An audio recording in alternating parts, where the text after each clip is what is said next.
Hi everyone. Good morning. I'm with Princess Jazzy Parr here, who is a Muay Thai kickboxing champion fighter for many years. She's only very young, and today we're going to talk about mental health. Hi, Jasmine. Hello, thank you for having me. What do I call you? Do I call you Princess? How do I? Oh, you can just call me Jazzy. Jazzy. Yeah. Okay. Jazzy, can you tell us what is it about this art of self-defense that appeals to you? It's really interesting because when I think about like having to fight someone, I actually cannot imagine myself hurting anyone. But yeah, it's just like I love the sport. I love the culture of Muay Thai, and I think it's more than just fighting someone. It's like it's an art, and like I put my body on the line like a lot. So I'm training every day. I've got to focus on eating well, keeping my mental health like in a positive note, because if I'm negative in my life and I'm eating all bad things and I'm being lazy and not training hard, I'll just be lazy and I wouldn't have anything to kind of motivate me and drive me to, continue with my career and everything. So it's good. It motivates me every day to like wake up and push myself to my limits, and I think that's what I like about Muay Thai. So you like the demands it makes on your body? Yes, I like how the discipline. The discipline is Exactly. the perfect word. Yes, yeah. And also, I think it's not Muay Thai is not just about, like you say, hitting people, but it's also about the culture, isn't it? It's about respect. It's beautiful. There's so much respect in Muay Thai. Like for this show that we're on in particular, I'm literally sharing a room with the girl that I'm gonna fight. We're sharing the same toilet. We're eating the same food, and then before we fight, we're friends. And then in the ring, it's a professional competition, and then when we get out of the ring, we're friends again. So that's what I also love about Muay Thai, is like it's an art and it's beautiful. Okay, I think Jazzy, you're 20 years old, right? 19. 19. Oh my goodness! And then for one so young, that you really need to have like a certain you need to divide. This is my personal and this is my professional side of things. Yeah.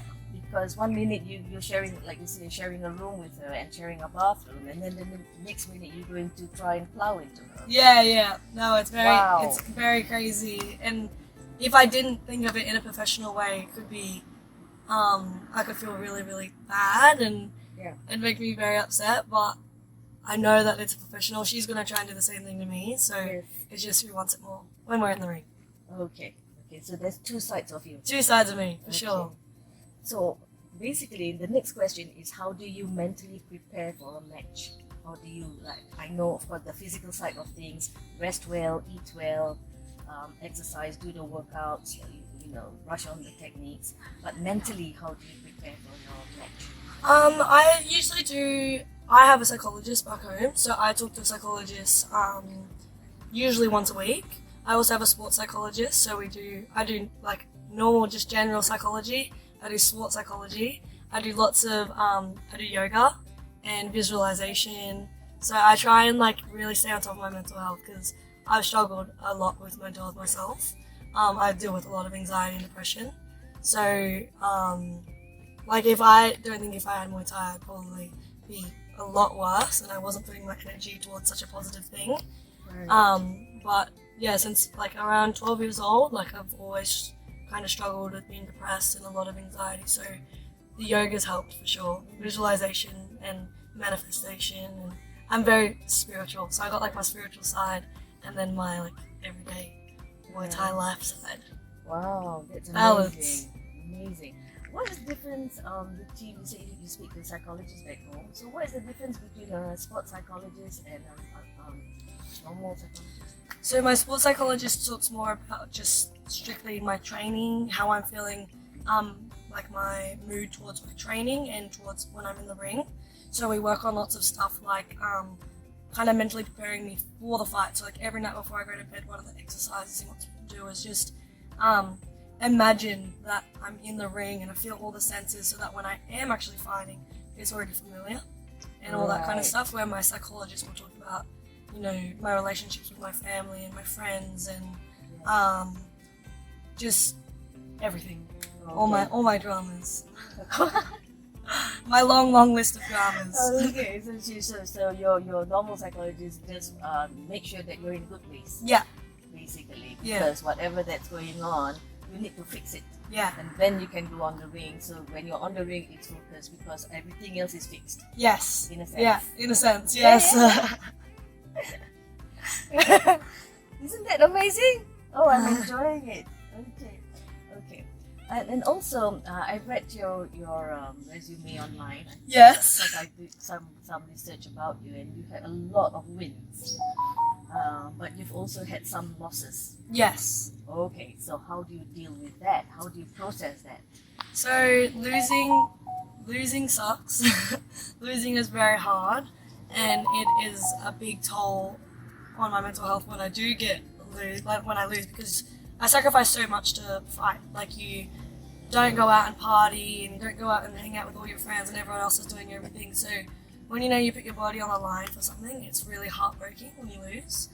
But without a lose, you don't appreciate the win. So like, I think it's definitely important that when you lose, you're not losing necessarily, you're kind of learning in a sense, where like you're just appreciating like when I win pretty much. So like it sucks losing a lot, Yeah.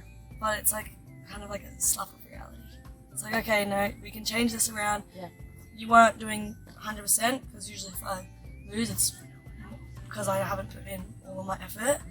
And when I have lost some of my fights, my mental health was at its worst. That's usually when because I've been stopped in fights where now, like, I could not imagine anyone hurting me or breaking me down, like, because my mental health is a lot better. Right. But when I felt like miserable and I wasn't motivated to train, I wasn't motivated to fight, it was just like I could get beaten quite easily. So you're saying, Jazzy, that mental health has a direct correlation with performance. Yes, 1000%. Yeah. If you're a chef, you're Yeah. a firefighter, if you're not good here, 1000%. And I've learned that within the last couple of years, because that's why I started speaking to a psychologist and why I started doing sports psychology and doing all of the right tools to make this 100%. Because if this isn't 100%, my body's not 100%. Okay, I understand. Yeah, very important. I understand.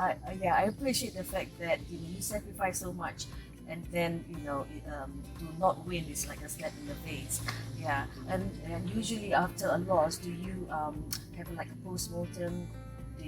And then you also say that you reframe that by saying, this is a learning curve. I'm learning something from Yes. this. Then you don't feel so bad. Yeah, always think of the positives. Like I always will take a learning opportunity from a loss. So I just work on the things, and it's just, this is time to get better for myself. And I'm always doing this for myself. So it's like, I'm doing this because I want to, not because I have to. So Sure. I just keep going. Yeah, I mean, nobody put a gun on your head. No. I definitely put myself in this position. Because I read there was a little documentary about you and your parents. I mean, you were at the gym since day one. Yeah. Literally straight out of hospital, Yep. you were brought to the gym, and Yes. you wanted so much to be in the game because of your role model, your parents. They're both champions. So you're the daughter of champions. Yes. It's like pressure there, Jazzy. Yeah, it is a bit of pressure. A little bit of pressure. Okay. Can you tell me now, next question, what is your definition of good mental health? What is it to you personally? My definition of good mental health is... Oh, that's a hard question. To you Yeah. personally. Maybe just like... When I think of my mental health good, I'm thinking like I'm with my friends, I'm eating good food, and just in the gym, surrounding myself with positive energy, like just being... I don't know, that's a really hard question. Do you think you have good mental health now? I think my mental health is a lot better. Okay. It's definitely better. I think it can always get better, but it's the best it's been in a very long time, so it's good. Okay, so how do you know that? What are the indicators? Indicators would be just Socially, physically, socially. mentally, what are you like now? Yeah, people who I surround myself with, I feel like I've got a very good support system, and I have all the right people around me that make me feel good. And like Okay. I'm getting good food, Yeah. I'm in a got a really good opportunity in my hands, and just focusing on all the positive things. And I don't have much negative people in my life. I think people is a big thing for me. Like, Do you consciously select? yeah, I do now. Some people can be completely hate.